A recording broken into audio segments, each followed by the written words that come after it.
یہاں بھی یہی ہے کہ سورہ انفال اور سورہ براءہ میں اللہ نے بتایا کہ محمد صلی اللہ علیہ وسلم نے 13 سال مکہ میں برداشت.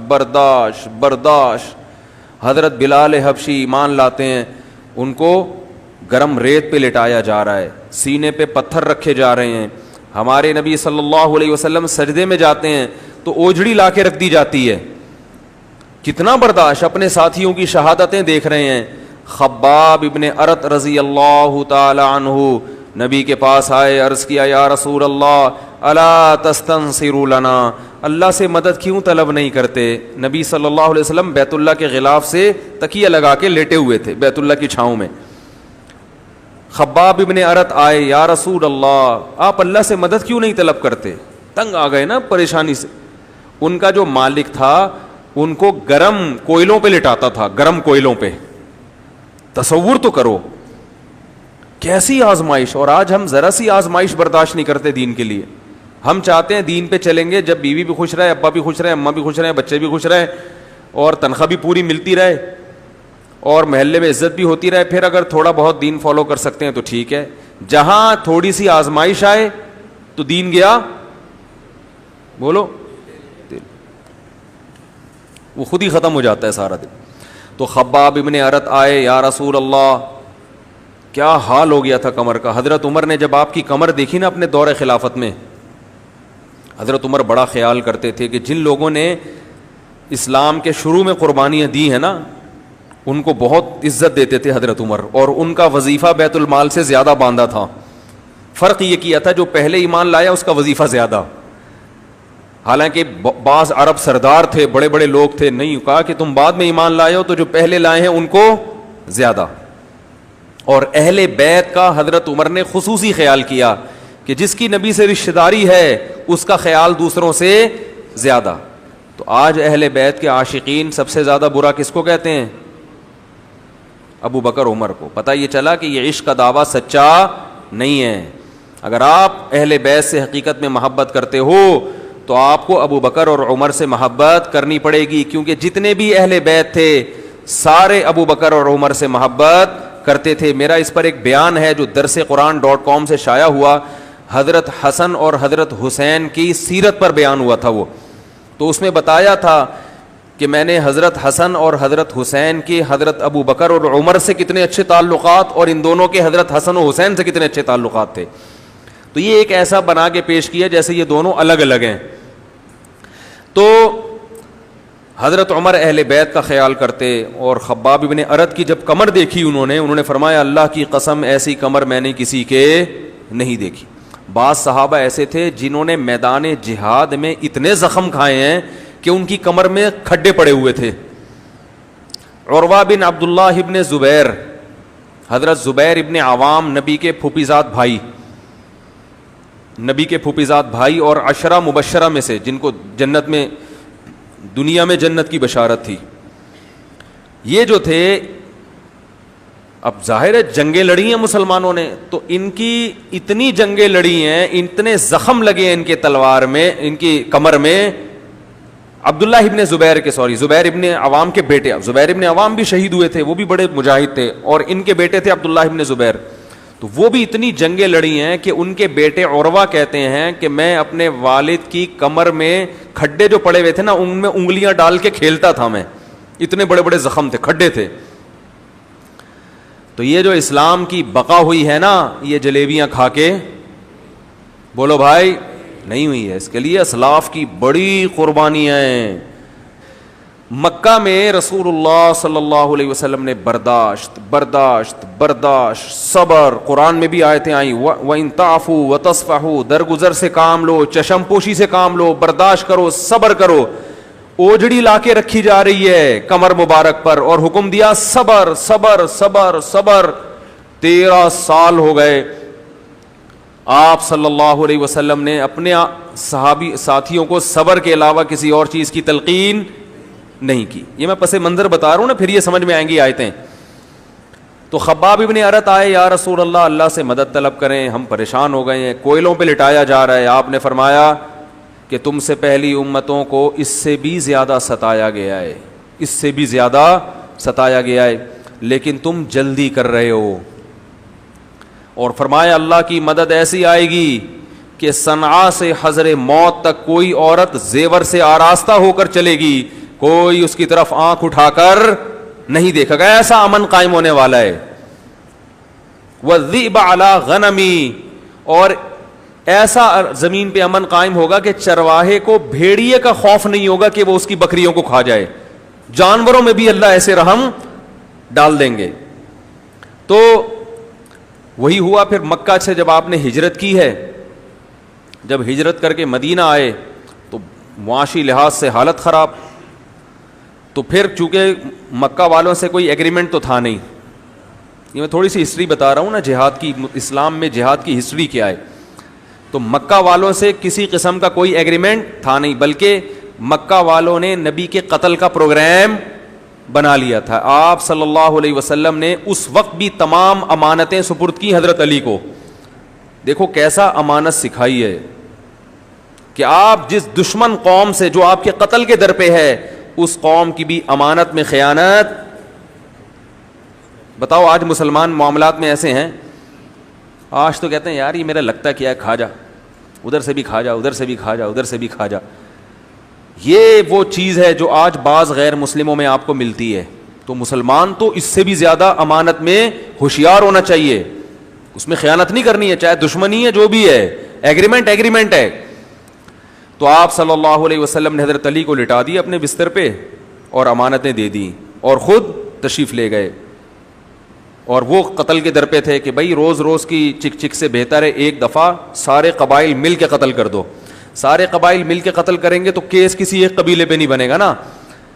بھائی عرب میں رشتہ داریاں بڑی مضبوط ہوتی تھیں, تو یہ قتل اس لیے نہیں کر پا رہے تھے اب تک کہ اگر محمد صلی اللہ علیہ وسلم کو قتل کر دیا تو آپ کا قبیلہ اگرچہ مشرک ہے مگر وہ اپنے خاندان کا قتل برداشت نہیں کرے گا, اٹھ کھڑا ہوگا.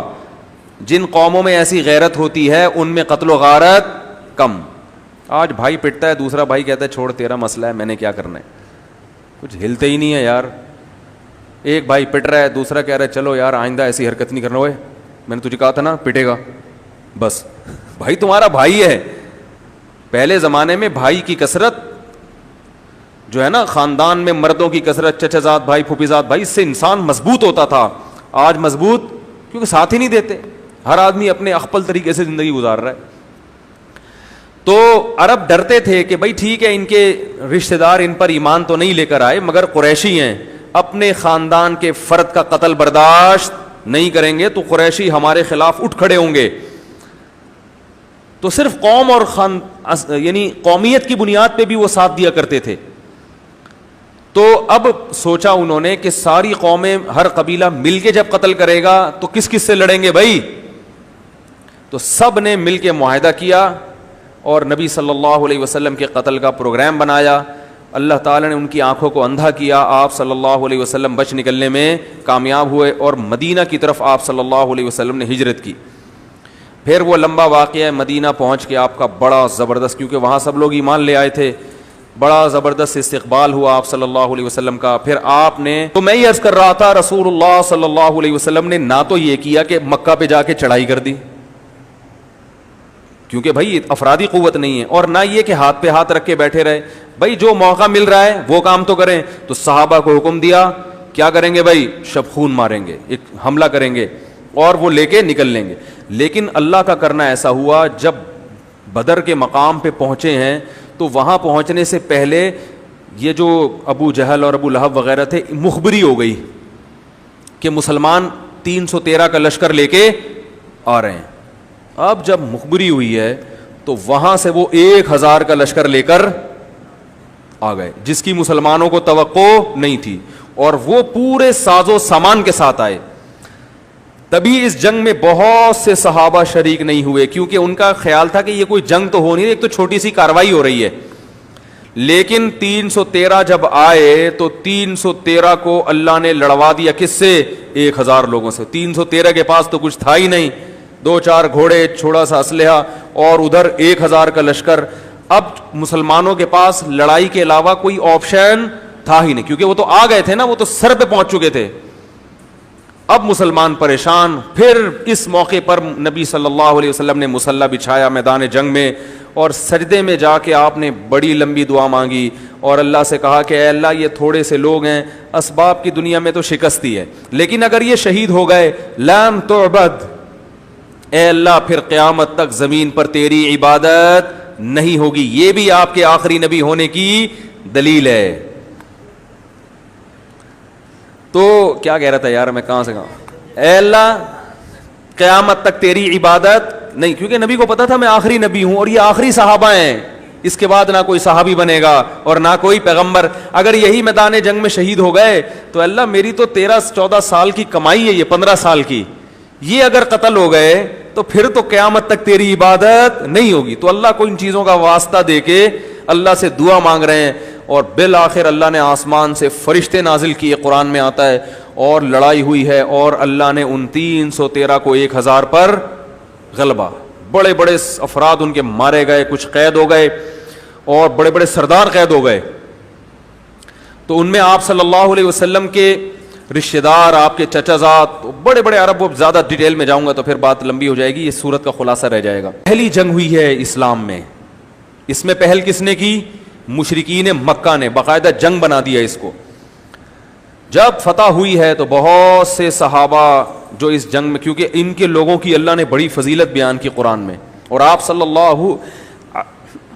اللہ علیہ وسلم نے ارشاد فرمایا کہ جو بدر میں لوگ تھے ان کے اللہ نے اگلے پچھلے سب گناہوں کو معاف کر دیا, لیکن پھر بھی وہ گناہوں سے بچتے تھے. تو اس کے بعد پھر غزوہ احد, پھر کچھ دن بیٹھے ہیں تو ادھر سے پھر کیا شروع, وہ تو مشرکین مکہ گئے, انہوں نے بولا یہ تو بھائی ہمارا بڑا نقصان ہو گیا, یہ کمزور ہو کے ہم پر غالب آ گئے تو اس کا ہم بدلہ لیں گے. تو خالد ابن ولید جو اس وقت غیر مسلم تھے, اور ابو سفیان وہ بھی غیر مسلم تھے, یہ ان دونوں کی قیادت میں لشکر چلا ہے, اور بہت بڑی تعداد لے کے انہوں نے مدینہ پر حملہ کرنے کا پروگرام بنایا. یہ حملے میں بھی پہل کس نے کی ہے؟ نبی نے پہل کیوں نہیں کی؟ اسباب کی دنیا میں لڑنے کی طاقت نہیں تھی. آپ نے فوکس کس کو کیا؟ دعوت دعوت دعوت. یہاں تک کہ جو قریب میں یہودی قبائل تھے جن سے خطرہ تھا, ان سے بھی آپ نے کیا کیا؟ سلو کی, کہ نہ ہم تمہیں کچھ کہیں گے اور نہ تم ہمارے خلاف دشمن کا ساتھ دو گے, تاکہ امن ہو. اسلام میں لڑائی کی تمنا نہیں ہے. نبی نے فرمایا لا تتمنوا لقاء العدو, دشمن سے ملاقات کی تمنا مت کرو. فَإِذَا لَقِيتُمْ, لیکن اگر ملاقات ہو جائے, فَاصْبِرُوا, تو صبر سے کام لو. وَاعْلَمُوا أَنَّ الْجَنَّةَ تَحْتَ ظِلَالِ السُّيُوفِ, اس لیے کہ جنت اللہ نے تلواروں کے سائے میں رکھی ہے.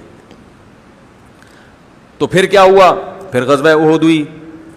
اس میں مشورہ ہوا, بڑی لمبی وہ اس کی وہ تاریخ ہے, مختصر بتا رہا ہوں.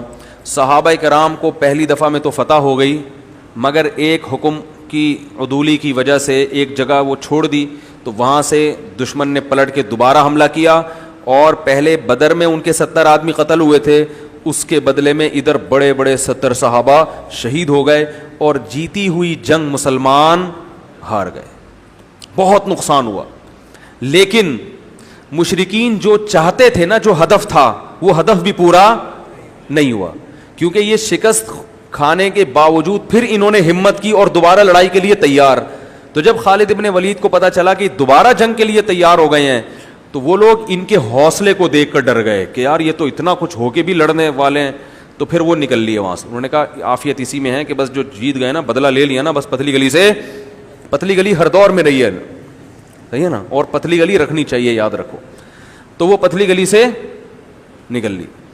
اب اس پر منافقین نے بڑا شور مچایا. جو جہاد اس لڑائی میں نہیں گئے تھے انہوں نے تو ویسی خوشیاں منائی غزوہ احد میں کہ دیکھو ہم تو پہلے ہی کہہ رہے تھے موت کو دعوت دے رہے ہو, اتنا بڑا لشکر آ رہا ہے اور یہ تھوڑے سے لوگ لڑنے جا رہے ہیں.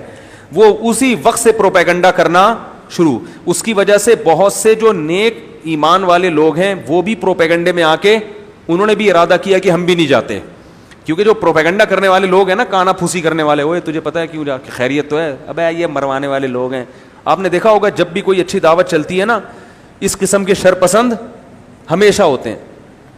تو وہ ایسی باتیں کرنے لگے, ابے یہ تو جنگ تھوڑی, لو نعلم قتالا, یہ جنگ ہوتی تو ہم اس میں جاتے, یہ جنگ تھوڑی ہے, تو خودکشی ہے بھائی. تھا بھی تو مدینہ کے اندر رہ کے ڈیفینس کر لیتے, باہر جا کے لڑنا, ہم کمزور ہیں, یہ تو خودکشی. ایسی ایسی باتیں کی کہ ایک صحابہ کی ایک جماعت جو مومن تھی ان کا بھی ارادہ ہو گیا کہ بھائی واپس چلو, لیکن پھر اللہ نے ان کے دلوں کو تھاما اور ان کو پھر اللہ نے جنگ میں جانے کی توفیق دی, جس کا قرآن میں اللہ نے ذکر کیا ہے کہ ان پر شیطان کو غالب نہیں آنے دی اللہ تعالیٰ نے. تو یہ منافقین خوشی سے بغلے بنانے لگے اور کہنے لگے دیکھو ہم تو کہہ رہے تھے نہیں جاؤ, اچھا ہم بھی بچ گئے, اور یہ لوگ جو گئے ہیں شہید ہو گئے اور نقصان ہو گیا, زخمی ہو گئے. تو اس پہ اللہ نے قرآن میں آیتیں نازل کی کہ وَلَا تَحْسَبَنَّ الَّذِينَ قُتِلُوا فِي سَبِيلِ اللَّهِ أَمْوَاتًا, یہ جو شہید ہو گئے ہیں نا یہ تم سے بہتر رہے ہیں, ٹھیک ہے نا. ان کو جو اللہ نے مقام اور درجات دیے ہیں, اور پھر اللہ نے کہا کہ تم اپنے آپ کو موت سے بچا کے دکھاؤ, مرو گے تم بھی, اور آج مر گئے کہ نہیں مر گئے, کتنے دن زندہ رہ لیے. اور اللہ نے فرمایا ایمان والو یہ نہ کہا کرو کہ اگر وہ نہ جاتا تو یوں ہو جاتا, اللہ موت دیتا ہے, اللہ زندگی دیتا ہے. اللہ کے راستے میں قتل ہو گئے تو یہ موت بستر کی موت سے 1000 گنا بہتر ہے. تو اور بڑے بڑے قلعوں میں بھی اگر چھپ جاؤ نا تو جن کی مقدر میں موت ہے, موت ان کو لا کے پچھاڑے گی. تو اس لیے موت سے نہیں ڈرنا چاہیے, بستر پہ بھی موت آئے گی, اور میدان جنگ میں اللہ بچانے والا ہوگا تو وہاں بھی بچ جائے گا.